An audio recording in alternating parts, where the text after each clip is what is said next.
Movie की starting में हम लोग एक बच्ची को देखते हैं। इस बच्ची का नाम सोफिया था और ये एक ऑर्फन में रहती थी कि इसके पेरेंट्स की डेथ हो गई थी। सोफी को नींद न आने की बीमारी थी, इसीलिए वो पूरी रात जाग कर गुजारती थी और पूरी रात अजाइलम में फिरती रहती थी। हर बच्चे की तरह इसे भी एक डर था कि रात में एक राक्षस आता है और बच्चों को उठा कर ले जाता है और उन्हें मार कर खा जाते हैं। एक रात जब सब सो रहे होते हैं तो सोफी खिड़की के बाहर से बिल्ली की आवाज़ आती है। वो जब खिड़की से देखती है कि कुछ बिल्लियों ने डस्टबिन गिरा दिया है और फिर थोड़ी देर बाद बिल्डिंग के साइड से एक हाथ आता है और वो डस्टबिन को सीधा रख देता है।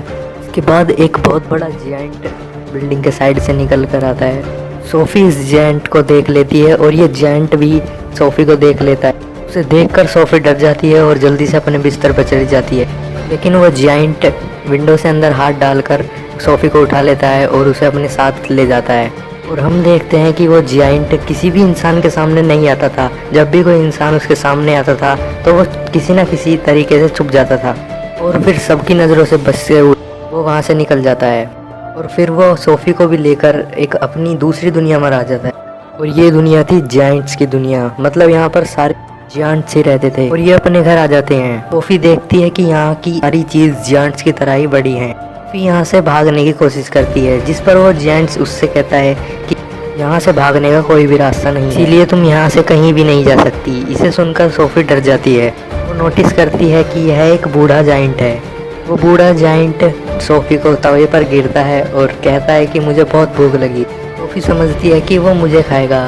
वो वहाँ पर और भी जायंट्स की हंसने की आवाज़ को नोटिस करती है, इसीलिए सोफ़ी पूछती है कि यहाँ पर और भी जायंट्स हैं।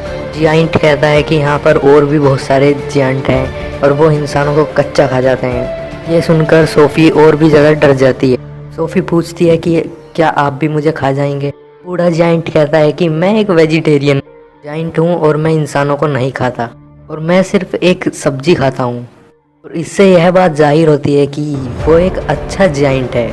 सोफ़ी पूछती है अगर आप इंसानों को नहीं खाते तो मुझे यहाँ पर क्यों लेकर आए हैं। बूढ़ा जायंट कहता है कि तुमने मुझे देख लिया था और अगर तुम किसी को यह बता देती तो इंसान यहाँ पर आ जाते और हमें पकड़ कर ले जाते, और यही वजह है जिससे मुझे तुम्हें यहाँ पर लाना पड़ा और अब तुम्हें सारी ज़िंदगी यहीं पर मेरे साथ गुजारनी पड़ेगी। इस पर सोफ़ी बोलती है कि मैं यहाँ पर नहीं रुकूंगी, मैं तो भाग जाऊँगी। जायंट कहता है कि ऐसा बिल्कुल भी मत करना, क्योंकि बाहर बैठे जायंट तुम पर रहम नहीं करेंगे, तुम्हें कच्चा खा जाएंगे। यह कहकर जायंट सोफ़ी को एक बोट के ऊपर रख देता है और उससे कहता है कि अब तुम सो जाओ। सोफ़ी को तो नींद न आने का डिसऑर्डर था। फिर वो देखती है कि वो जायंट अपने बैग में से बहुत बड़ी बड़ी बोतल निकाल रहा था। सोफ़ी पूछती है कि इन बोतल्स में क्या है। जायंट कहता है कि इनमें ड्रीम्स हैं। सोफ़ी कहती है कि फिर तो ये मेरे किसी काम के नहीं है, क्योंकि मुझे तो नींद ही नहीं आती है। ये जायंट सोफ़ी की एक बुक पढ़ने लगता है। इसके बाद सोफ़ी को नींद आ जाती है और वो सो जाती है। इसके बाद वो बूढ़ा जायंट एक ड्रीम की बोतल लेता है और उसमें से एक ड्रीम निकालने लगता है। अभी सोफ़ी की आँख खुल जाती है।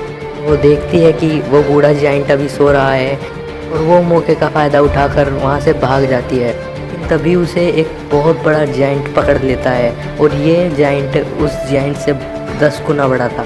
सोफ़ी कहती है कि मुझे जाने दो, लेकिन वो जायंट सोफ़ी की एक बात नहीं सुनता और उसे कच्चा ही निगल जाता है। इसके फ़ौरन बाद सोफ़ी की आँख खुल जाती है। इसका मतलब वो सपना देख रही थी।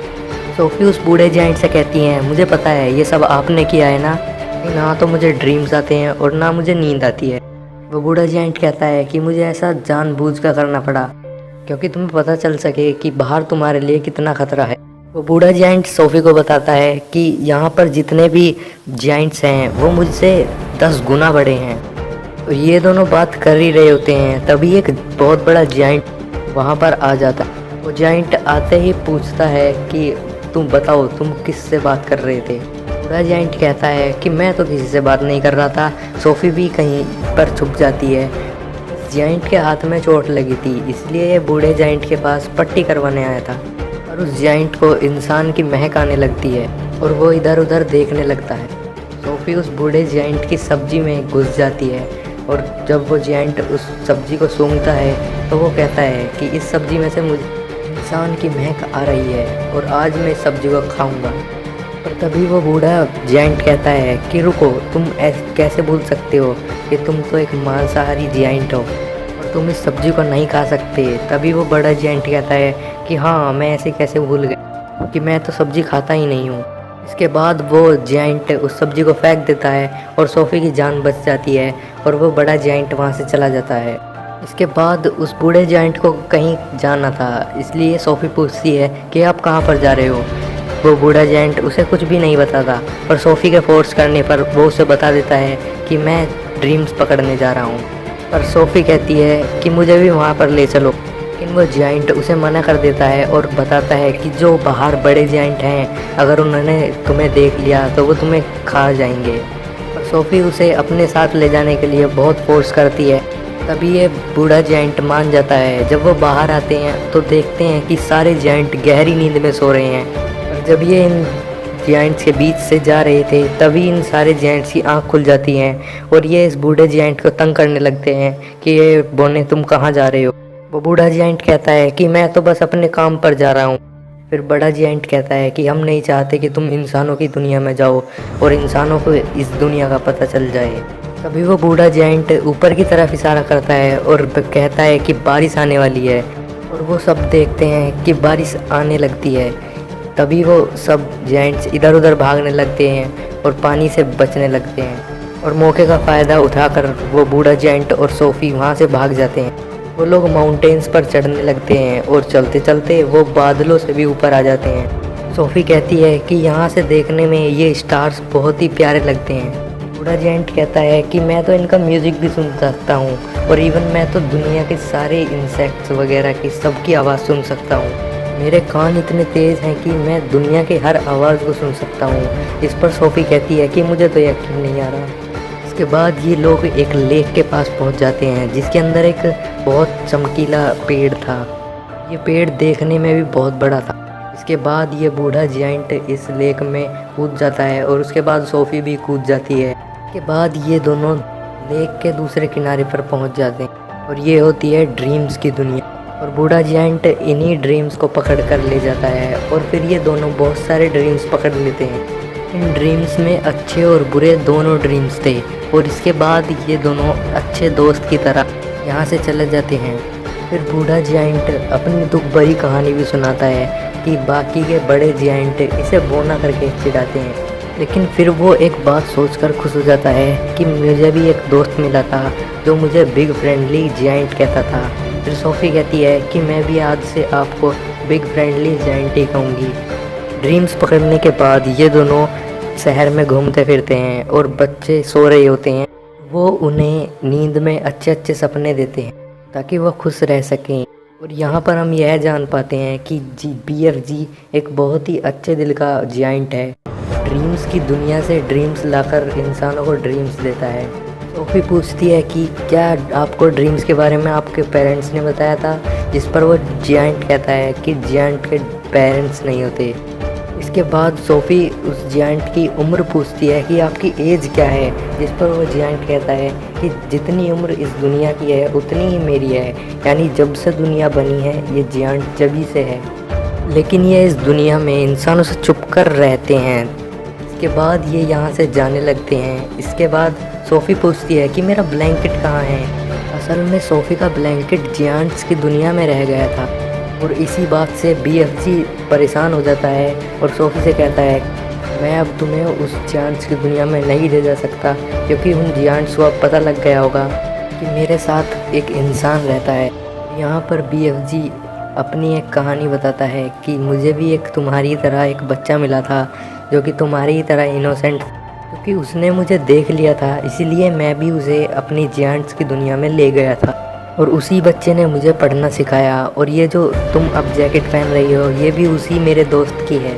और जब तक मैं उसे इस दुनिया में लेकर आता तब तक बहुत देर हो चुकी थी और मैं नहीं चाहता कि तुम्हारे साथ भी ऐसा हो, क्योंकि तुम भी मेरी दोस्त ही हो। और इसीलिए वो जायंट सोफ़ी को वहीं छोड़कर जाने का फैसला करता है, लेकिन सोफ़ी नहीं मानती और उसके साथ जाने के लिए ज़िद करती है। लेकिन इस बार वो जायंट सोफ़ी की एक नहीं मानता और उसे अजाइलम में छोड़कर वहाँ से जाने लगता है। सोफ़ी बालकनी से कूद जाती है क्योंकि उसे पता था कि बीएफजी उसे बचा लेंगे, और ऐसा ही होता है।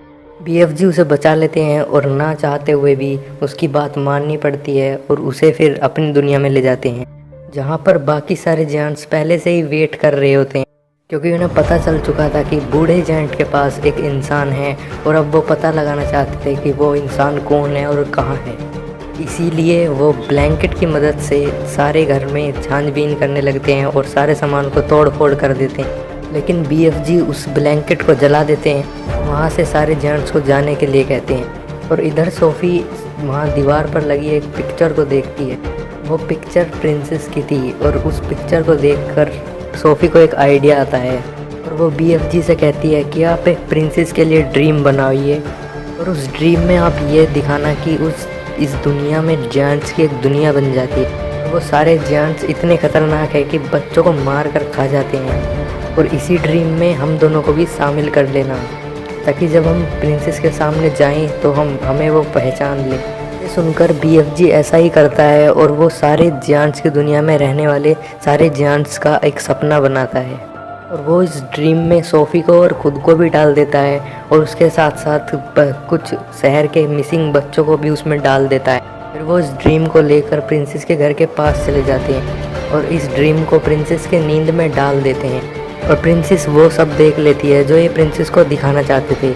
जब सुबह प्रिंसेस की आँख खुलती हैं तो वो बहुत डरी हुई होती है, कि वो एक बहुत डरावना सपना था जिसमें वो जायंट्स बच्चों को खा रहे थे। और इस ड्रीम के बारे में प्रिंसेस अपने केयर टेकर को भी बताती है, इस पर वो केयर टेकर कहती है कि आप फिक्र मत कीजिए, ये आपका सिर्फ एक डरावना ड्रीम था। लेकिन जब वो केयर टेकर न्यूज़पेपर पढ़ती है तो वो कहती है ये तो बहुत अजीब बात है, क्योंकि कल रात बहुत सारे बच्चे अपने अपने घर से मिसिंग हो गए थे और ये सीन वैसा ही हुआ है जैसा आपने ड्रीम देखा है।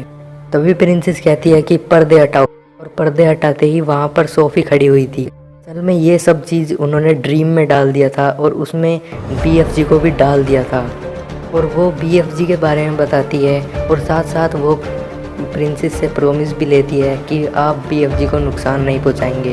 अभी वहाँ पर बीएफजी आता है और प्रिंसेस के आगे आकर झुक जाता है। प्रिंसेस भी अपना प्रॉमिस पूरा करती है। बाद प्रिंसेस उनका काफ़ी अच्छे तरीके से स्वागत करती है और इन्हें बहुत अच्छी दावत दी जाती है। इसके बाद ये सब कुछ बता देते हैं कि जायंट्स की दुनिया में 9 ऐसे बड़े बड़े जायंट्स हैं जो इंसानों को, बच्चों को और खा जाते हैं। प्रिंसेस उनकी हेल्प करने के लिए तैयार हो जाती है और अपनी एक आर्मी की टीम बनाती है कि बीएफजी की मदद से अपने हेलीकॉप्टर्स लेकर बीएफजी की दुनिया में चले जाते हैं। इन्होंने यहाँ पर एक प्रॉपर प्लान बनाया हुआ होता है और प्लान के मुताबिक ये एक जगह पर रुक जाते हैं, क्योंकि ये पूरी तैयारी के साथ उन पर अटैक करने के लिए आए थे। प्लान यह था कि बीएफजी एक ऐसा ड्रीम बनाएंगे जिसमें ये जायंट्स के लिए शर्मिंदगी और पछतावा डालेंगे जो इन्होंने पाप किए हैं। लेकिन जैसे ही बीएफजी इन ड्रीम्स को उन जायंट्स में डालने के लिए जाते हैं, तभी उन्हें याद आता है कि ड्रीम्स डालने वाली चीज़ को तो मैं प्रिंसेस के महल में ही छोड़ आया। उस चीज़ के बगैर ड्रीम्स डालना बहुत रिस्की था, क्योंकि उन ड्रीम्स को डालने के लिए उन जायंट्स के पास जाना पड़ता। सोफ़ी हिम्मत करके उस ड्रीम्स वाले जार को उन जायंट्स के पास ले जाती है जहाँ पर वो जायंट्स सो रहे थे। लेकिन तभी उन जायंट्स का लीडर उठ जाता है और वो सोफ़ी को पकड़ लेता है, लेकिन तभी सोफ़ी उस जार को वहीं पर फोड़ देती है। ये सारे ड्रीम्स उन जायंट्स के नींद में चले जाते हैं और जब वो उठते हैं तो उन्हें अपने बुरे कर्मों का बहुत पछतावा होता है। लेकिन जो उन जायंट्स का लीडर था वो तो जाग रहा था, इसलिए उन ड्रीम्स का उस लीडर पर कोई असर नहीं पड़ता और उसे कोई पछतावा भी नहीं होता। और तभी वो सोफ़ी पर अटैक कर देता है, लेकिन तभी बीएफजी उस जायंट के सामने आ जाते हैं। क्योंकि बीएफजी उन जायंट्स के मुकाबले बहुत छोटा था, तो इसीलिए वो जायंट उसे उठा लेता है। जैसे ही वो बीएफजी को मारने लगता है, तभी वहाँ प्रिंसेस की आर्मी आ जाती है, सारे जायंट्स को वहाँ से उठाकर ले जाती है और उन्हें समंदर के बीच में एक आइलैंड पर छोड़ दिया जाता है। और अब इनके चारों तरफ पानी था और ये पानी से डरते थे, इसलिए यहाँ से कहीं भाग भी नहीं सकते थे। और अब ये यहाँ पर हमेशा के लिए फंस गए थे। और प्रिंसेस यहाँ हरी सब्जी के बीज भी फेंक देती है ताकि ये इन्हें बीज को उगाएं और हरी सब्जी ही खाएं।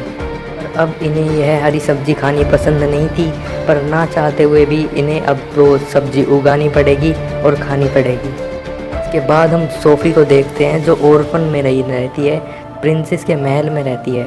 यहाँ पर वो बहुत खुश रहती है क्योंकि जब चाहे वो BFG से बात भी कर सकती है, क्योंकि BFG ने बताया था कि वो इस दुनिया की हर आवाज़ को सुन सकते हैं। और दूसरी तरफ हम देखते हैं BFG को, जो जायंट्स की दुनिया में बिल्कुल अकेले रह गए हैं और यहाँ पर इन्होंने बहुत सारे तरीके की सब्जी भी उगा रखी है। अगर आपको यह वीडियो पसंद आई हो तो वीडियो को लाइक करना और चैनल को सब्सक्राइब करना मत भूलिएगा। Thanks for watching.